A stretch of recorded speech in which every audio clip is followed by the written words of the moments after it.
Hola, buen día. Mi nombre es Karina Hernández Ovalle y a continuación se presentará parte de un proyecto que está dirigido por la doctora Mercedes Teresita Oropeza Guzmán.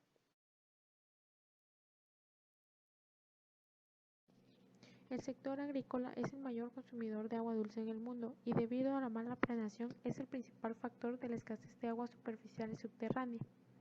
Este sector ha buscado nuevas fuentes de abastecimiento como el uso del agua residual tratada. Este recurso es una alternativa crítica, sobre todo en las zonas áridas y semiáridas, donde el agua potable es escasa.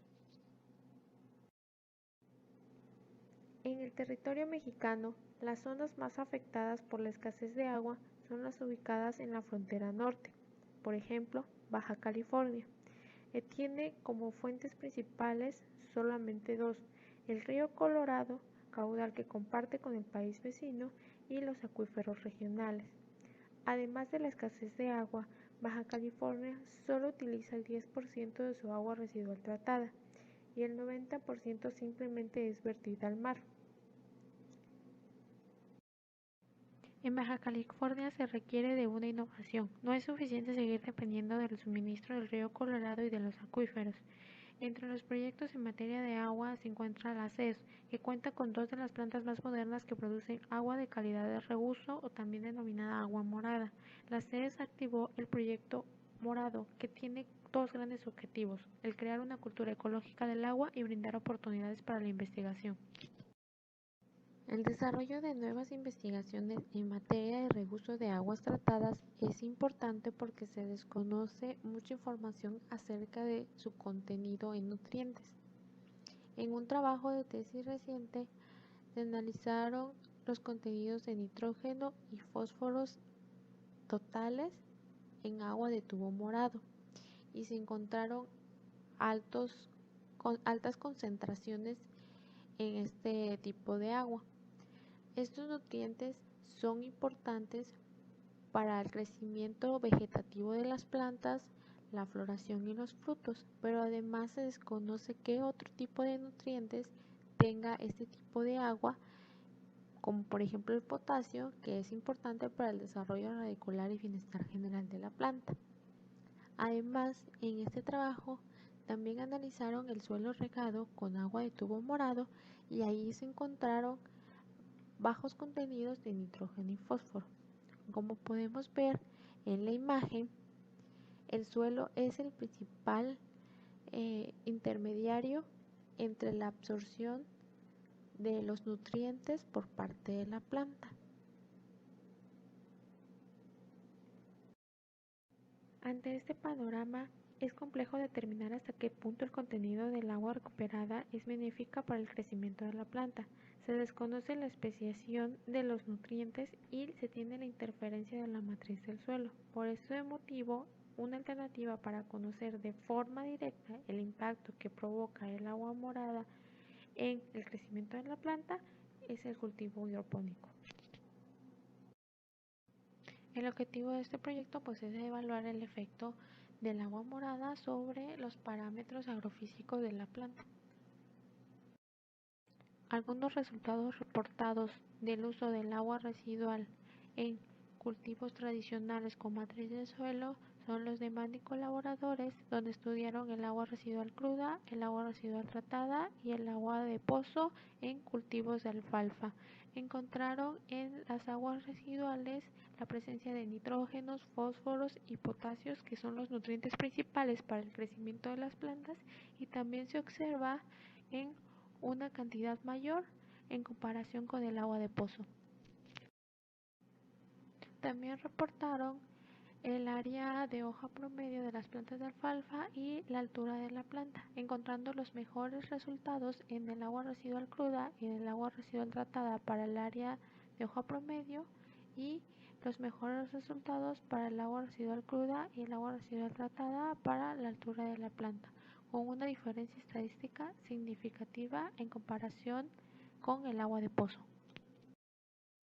También evaluaron el estado hídrico de la planta con la conductancia estomática, encontrando los mejores resultados en las plantas irrigadas con agua de pozo, una diferencia estadística significativa con respecto a los otros dos tratamientos, y en la clorofila total encontraron los mejores valores en los tratamientos con agua residual tratada y agua de pozo.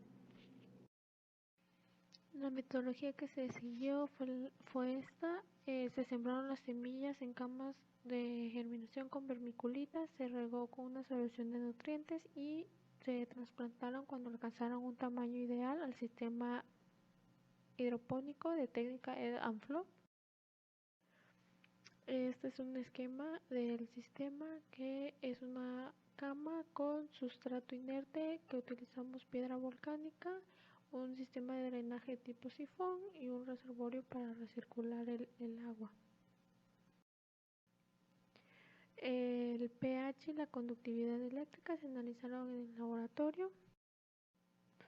Los sólidos disueltos totales se analizaron mediante la metodología de la norma NMX 034, que básicamente se trata de seleccionar el volumen de la muestra, filtrar con un filtro de fibra de vidrio, secar y pesar y repetir el proceso hasta llevar a masa constante para registrar el dato.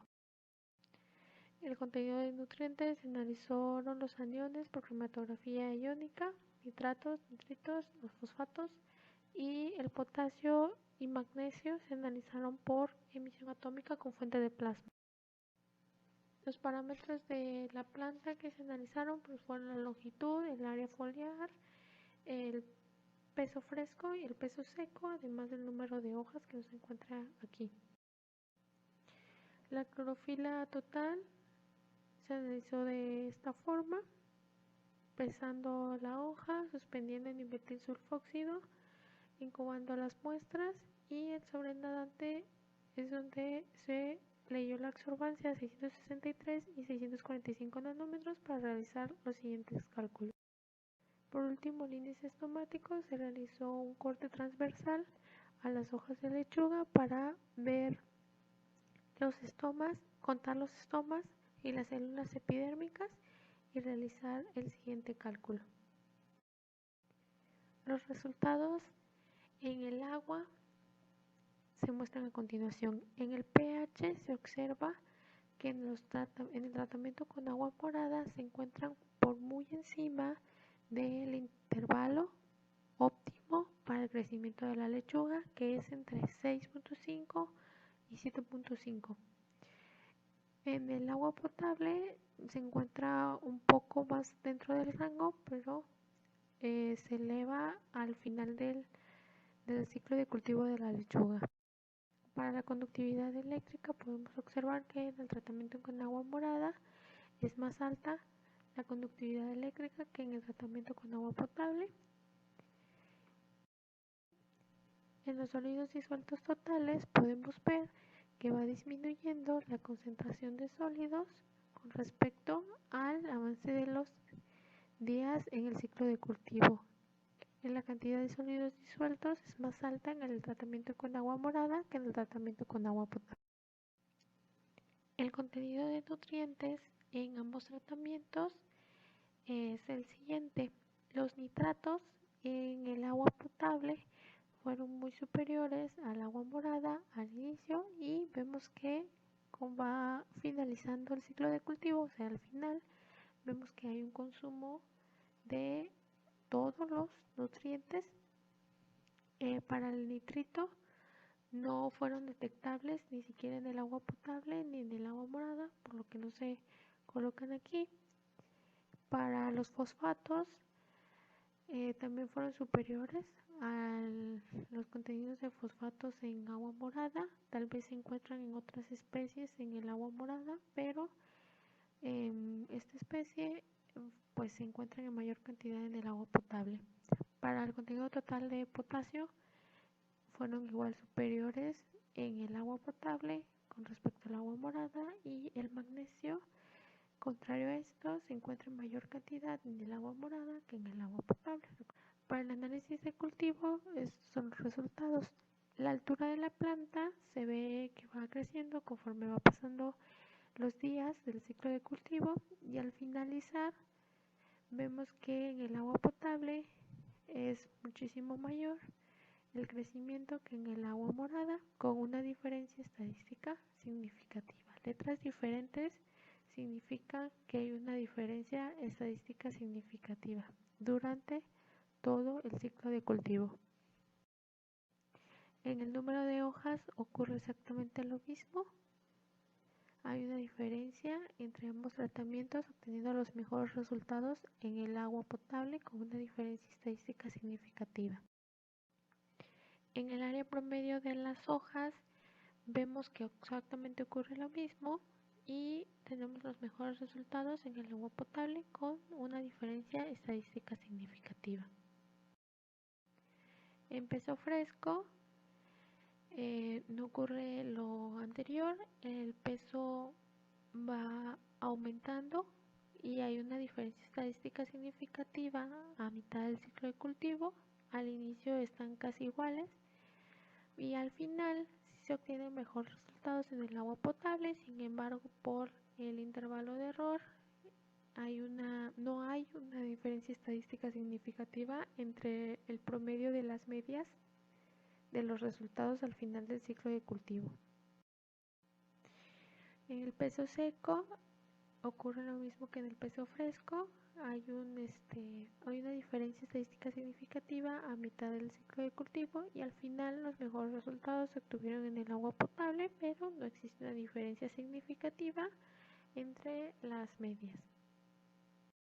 Este es el arranque a mitad del ciclo de cultivo en el día 21, donde se ve claramente una diferencia entre el tratamiento del agua potable con respecto al tratamiento del agua morada.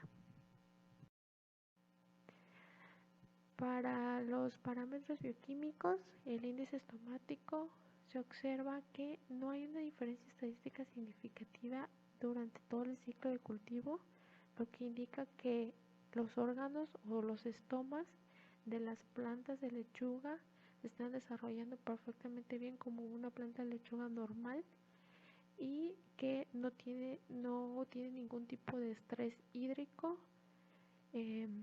por lo que no hay ningún problema por el alto contenido de sales que tenga el agua morada. Por último, el contenido de clorofila pues nos muestra unas ligeras variaciones que sabemos que es susceptible a los cambios de temperatura y al entorno, pero sí vemos una diferencia estadística significativa en todo el ciclo de cultivo. Tal vez también depende de las cantidades de nutrientes que tiene el agua. Como vemos, el nitrógeno y el fósforo no son altos en el tratamiento con agua morada. A pesar de no tener los mejores resultados en el tratamiento de agua morada, los resultados del índice estomático son muy favorables. Nos indica el desarrollo de estomas, que son órganos importantes para realizar la fotosíntesis. Además, el agua morada, a pesar de tener alto contenido de sales, no está provocando toxicidad ni estrés hídrico a las plantas de lechuga. Esto nos dice que el agua morada es un recurso que podemos utilizar para el riego de cultivos. Tendríamos que hacerle algunas modificaciones adicionándole algunos nutrientes, pero es un recurso que no está dañando a los cultivos. Muchas gracias.